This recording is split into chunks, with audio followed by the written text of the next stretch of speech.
கள்ளக்குறிச்சி மாவட்டம் உளுந்தூர்பேட்டையை அடுத்துள்ளது சேந்தமங்கலம் என்ற கிராமம். இங்கு வசித்து வருபவர் ஆனந்தன். இவர் தன்னுடைய வீட்டில் 20 ஆடுகளுக்கு மேல் வளர்த்து வருகிறார். இந்த நிலையில் இவர் வளர்த்து வந்த ஆடுகளில் ஒன்று 2 குட்டிகளை ஈன்றது.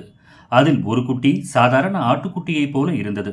ஆனால் மற்றொன்று மனித முகத்தோற்றத்துடன் வித்தியாசமாக காணப்பட்டது. ஆனால் பிறக்கும் போதே இறந்துதான் பிறந்தது. இப்படி மனித தோற்றத்தில் ஆடுகள் பிறப்பது இது முதல் முறையல்ல. பலமுறை பல இடங்களில் ஆடு, மாடு போன்றவை குட்டிகளை ஈனும் போது இதுபோன்று சில குட்டிகள் அபூர்வமான உருவத்தில் பிறப்பதுண்டு. இப்படி பிறக்கும் குட்டிகளை கிராம மக்கள் அபூர்வமானதாக கருதுகிறார்கள். பெரும்பாலும் இப்படி குறைபாட்டுடன் பிறக்கும் விலங்குகள் உயிர் பிழைப்பதில்லை. பல பிறக்கும் போதே இறந்துதான் வெளியே வருகின்றன. மற்றொரு புறம் ஆடு, மாடுகள் இப்படி வினோத உருவத்தில் குட்டியை ஈன்றால் ஏதேனும் அசம்பாவிதம் நடக்கும் என்றும் கிராம மக்கள் நம்புகிறார்கள்.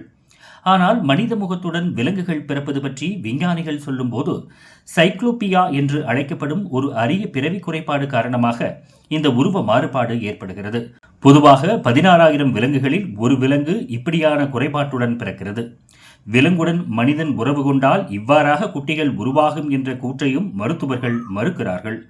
காரணம், விலங்குகள் மனிதன் இரண்டுமே வெவ்வேறு இனம் என்பதால் அது போன்ற இனப்பெருக்கத்திற்கே சாத்தியமில்லை என்கிறார்கள்.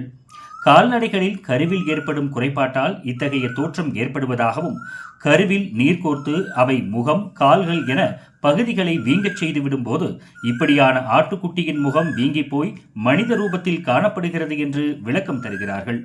எனினும் மருத்துவம் சொல்லும் இந்த காரணத்தை பலரும் ஏற்கவில்லை. மனித முகத்துடன் பிறந்தது கடவுளின் அவதாரம் என்றும் ஏதோ அசம்பாவிதம் நடக்கப் போவதன் அறிகுறியாக கருதுகிறார்கள். அப்படித்தான் உளுந்தூர்பேட்டை ஆனந்தன் வீட்டில் இறந்த ஆட்டுக்குட்டியை பார்த்ததுமே அடுத்து என்ன நடக்கப் போகிறதோ என்று பீதியில் கிராம மக்கள் உறைந்து போயுள்ளனர்.